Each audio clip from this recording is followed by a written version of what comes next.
यकीनन 100%, 110%, 1000% हर किसी को अर्निंग फन है, हर किसी को। ऑन पैसिव को गलत बता रहे हैं, उनके पैसा नहीं आएगा, ये वो गलत बता रहे हैं, आप उनको आप गलत मत समझिएगा। लोग क्या बोलते हैं इससे कोई फर्क नहीं पड़ता है। आपको क्या लगता है? आप देख रहे हो कितने दिनों से ऑन पैसिव को?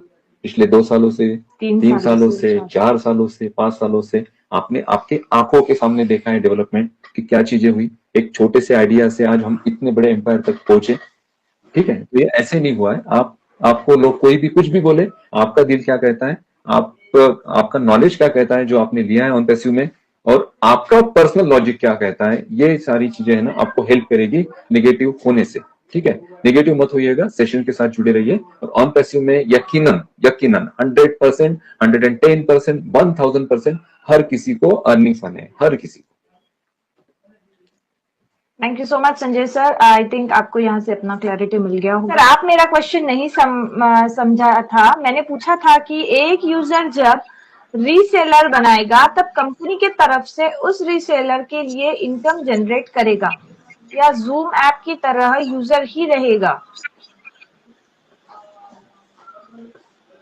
देखिए, रीसेलर्स जो है, रीसेलर्स अपने नीचे अगर उनके नीचे अगर उन्हें अर्निंग चाहिए तो उन्हें कंपनी का जो एफिलिएट प्रोग्राम है ना उसमें वर्क करना पड़ेगा, सिंपल सी बात।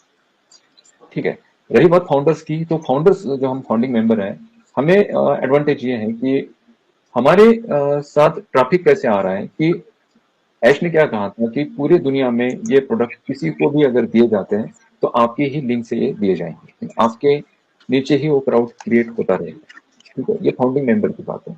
यूजर्स के लिए कोई यूजर यहाँ पर आता है और यूजर के लिए यहाँ पे 2 ऑप्शन है, या तो आकर यहाँ पर प्रोडक्ट को यूज करे या फिर ऑन पैसिव के एफिलिएट प्रोग्राम में आकर यहाँ पर अपने जो प्रोडक्ट है उन प्रोडक्ट को शेयर करें और शेयर करके वहां पे अपना एफिलिएट क्राउड ग्रो करे और उस एफिलिएट कमीशन से यहाँ पर इनकम करे, सिंपल सी बात। और यहाँ पे ऑटोमेशन जो है ना, एआई टेक्नोलॉजी उनके लिए भी वर्क करेगी, तो उनके लिए बाकी अदर एफिलिएट प्रोग्राम से बहुत ज्यादा इजी हो जाएगा अपना एफिलिएट क्राउड यहाँ पर ग्रो करना। चलिए नेक्स्ट प्रदीप कुमार जी का क्वेश्चन है। सर 2025 में मैंने अपनी बेटी का मैरिज करना चाहता हूँ, 50 लाख का चार्ज आएगा। मेरे पास 2020 की 2 आईडी, 2021 की 2 आईडी और 2022 की 1 आईडी है। मैरिज में कोई परेशानी तो नहीं होगी? ऑन पैसिव से आशा रखते हैं। इनके पास टोटल 5 आईडीज है। मीन टाइम देखिए, छोटी छोटी चीजें अगर आप कुछ भी फेस कर रहे हैं इस वक्त इस दौर में, तो आपको ये चीज मालूम होनी चाहिए, जैसे अभी उन्होंने कहा कि कोहिनूर हीरा आपके हाथ में और आपको उसकी वैल्यू पता नहीं है। तो ये जो है ना कोहिनूर हीरे का ये मतलब बेसिक इंट्रोडक्शन है जो आपके पास है, अभी ये कमर्शियल वर्जन नहीं है। तो ऑब्वियसली जो कुछ चीजें आप यहाँ पे अभी जो दिक्कतें बेसिक चीजें महसूस कर रहे हैं, किसी को मेल का एक्सेस नहीं मिला है या किसी के पास लैंग्वेज का बटन नहीं शो हो रहा है या कुछ इस तरह की दिक्कतें जो भी आप अभी फेस कर रहे हैं, ये टेम्परेरी है। जैसे ही हमारे पास एपी के वर्जन इसके आ जाते हैं, ऐप्स आ जाती हैं और हम कमर्शियल हो जाते हैं, तो वहां पे आप इन तरह की कोई भी दिक्कतें नहीं देखेंगे। और बैकएंड पे यकीन मानिए, जो हमारी टेक्निकल टीम्स हैं या जो प्रोडक्ट से रिलेटेड हमारे टीम्स हैं, हमारे डिपार्टमेंट हैं, वो सब इन चीजों के बारे में बेहतरी से जानते हैं। तो ट्यून रहिए, स्टे ट्यून रहिए। छोटी छोटी दिक्कतें इनिशियली, हम फाउंडर्स हैं, हम लोग इसके बीटा टेस्टर्स हैं, तो हम वो दिक्कतें देखेंगे, बट जब हम पूरी दुनिया के सामने होंगे तो वो सब दिक्कतें नहीं होंगी। यही छोटी छोटी चीजें बैक एंड पे हो रही हैं, आप समझने की कोशिश करिए। हमें लगता है कि ऐश ने स्किप किया, अगर ऐश स्किप कर रहे हैं, वो कनेक्ट एक पेड टेक्नोलॉजी है, उस पेड टेक्नोलॉजी को अगर वो फ्री ऑफ कॉस्ट हमें ऑफर कर रहे हैं या फिर हम कुछ एफिलिएट्स कर रहे हैं उनको ऑफर कर रहे हैं, वो हमने पहले भी क्लैरिफाई किया था कि उनके ऊपर रनिंग कॉस्ट तो लगती है, तो वो कॉस्ट वो ऐश बियर कर रहे हैं। और ऐश कई बार ये कह चुके हैं कि यार प्रोडक्ट को बनाने के लिए भी पैसा मैं लगा रहा हूँ, अब आपको फ्री ऑफ कॉस्ट को यूज करने के लिए भी दे रहा हूँ, और फिर मुझे आके यहाँ पे आपको जवाब भी देना पड़ेगा क्या कि अभी अब इसको क्यों स्किप किया।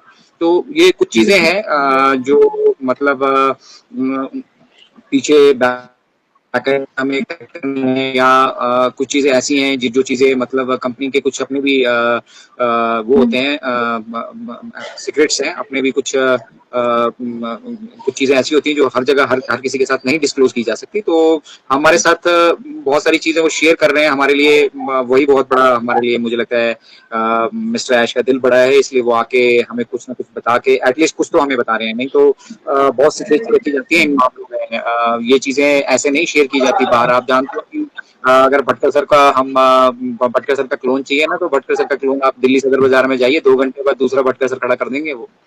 तो यहाँ पे इतना फास्ट क्लोनिंग होती है, इतना फास्ट कॉपी होती है, या फिर कुछ भी है। उन चीजों से दिक्कत क्या आती है? उन चीजों से दिक्कत हमें ये आती है कि कुछ कोडिंग हमने करी होती है, फिर वो हमें दोबारा से उसके ऊपर होमवर्क करना पड़ता है। कई कई बार ऐसा होता है कि पूरा का पूरा सिस्टम रेडी हो चुका है और हम उसे रन करने लगते हैं। जैसे मैं जब प्रोग्रामिंग सीख रहा था, कोशिश कर रहा था कि मैं भी BSc IT करूं, कर नहीं पाया।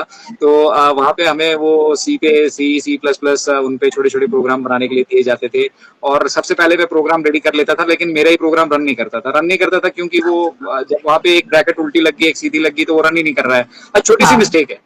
कि खुद ऐश सर ने बोला था कि मैं 2 साल के बाद आपको पूछूंगा कि जो आपने मन में जो सोचा था, जैसे आपने बेटी के मैरिज के लिए सोचा है ना, तो 2 साल के बाद मैं पूछूंगा जो आपने मन में जो सपने सजाए थे वो हुए कि नहीं हुए। ये ऐश सर का स्टेटमेंट है। जब ये स्टार्ट होता है 2023 में, जैसा भी अगस्त सितंबर में, जैसा भी, तो 2 साल के बाद मतलब 25 आता ही है। तो ऐश सर ने खुद बोला था कि 2 साल के बाद मैं आपको खुद पूछूंगा, जितने भी फाउंडिंग मेंबर है, कि जो आपने मन में सोचा था कि मैं बाइक लूंगा या कुछ लूंगा, जो भी है। Thank you. तो काम हम कंपनी के बारे में 5% ही जानते हैं, तो ये ऊपर वाले हम वो अनमोल चीज दे दी, जैसे किसी छोटे बच्चे के हाथ में कोहिनूर हीरा हो और उसे उस हीरे की कीमत का पता ही नहीं। ऐसे होने वाला है। ऑन पैसिव के बारे में बहुत सी चीजें ऐसी हैं जो हम नहीं जानते हैं। जब हमारे सामने आएगी तब हमें ऐसे ही लगेगा कि यार वो कौन सा ऐसा जीवन में हमारा एक गोल्डन मोमेंट था जिस वक्त हम इस कंपनी के साथ एज अ फाउंडिंग मेंबर जुड़े। ये चीजें होने वाली है हमारे साथ। बोल रहे हैं ओमेल मोबाइल डिवाइस ओपन किया नहीं हो रहा है। ओके, ओमेल मोबाइल डिवाइस ओपन किया, ओमेल इन्होंने मोबाइल डिवाइस में ओपन किया, तो इनका ओमेल ओपन नहीं हो रहा है। ओमेल ओपन नहीं हो रहा है मीन्स वो पूरा इकोसिस्टम का एप्लीकेशन ओपन नहीं हो रहा है या पर्टिकुलर ओमेल नहीं ओपन हो रहा है? इन्होंने ओमेल का ही जिक्र किया है हाँ, सर तो यहाँ पर। इसमें दो कंक्लूजन है इसमें, या फिर थोड़ी मिसअंडरस्टैंडिंग भी हो सकती है कि क्या आप करना चाहते हैं। आप ओमेल को ओपन करना चाहते हैं, तो आप जब ओमेल को क्लिक करते हो तो ओमेल नहीं ओपन हो रहा है, मे भी यही होगा। तो ओमेल ओपन नहीं हो रहा है तो इसके कुछ रीजन है। डेटा एडजस्टमेंट की वजह से बहुत सारे ऐसे अकाउंट्स थे जिसको ओमेल का एक्सेस नहीं दिया गया है। मे भी हो सकता है कि आपको ओमेल का एक्सेस नहीं मिला, बट अपकमिंग डेज में आपको ओमेल का एक्सेस मिल जाएगा, तो मोबाइल पे आप उसको ओपन भी कर पाएंगे। या फिर आप ऐसा कहना चाह रहे हैं कि आप उसे लैपटॉप पे या फिर डेस्कटॉप पे कर पा रहे हैं बट मोबाइल पे नहीं कर पा रहे। अगर मोबाइल पे नहीं कर पा रहे तो फिर आपका अगर डेस्कटॉप पे हो रहा है और मोबाइल पे नहीं हो रहा है तो मे भी हो सकता है कि आपका एप्लीकेशन ही हमारा मीन्स हमारा इकोसिस्टम ही ओपन नहीं हो रहा है। तो वहां पे ब्राउजर को चेंज करके रखिए। अगर आप क्रोम में यूज कर रहे हैं तो उसके अलावा मोजिल्ला जो फायरफॉक्स ब्राउजर आता है उसमें यूज करके देखिए, मे भी शायद हो जाए। या फिर नेटवर्क कनेक्टिविटी का भी इशू हो सकता है। एग्जैक्ट। शंकर मांझी जी बोल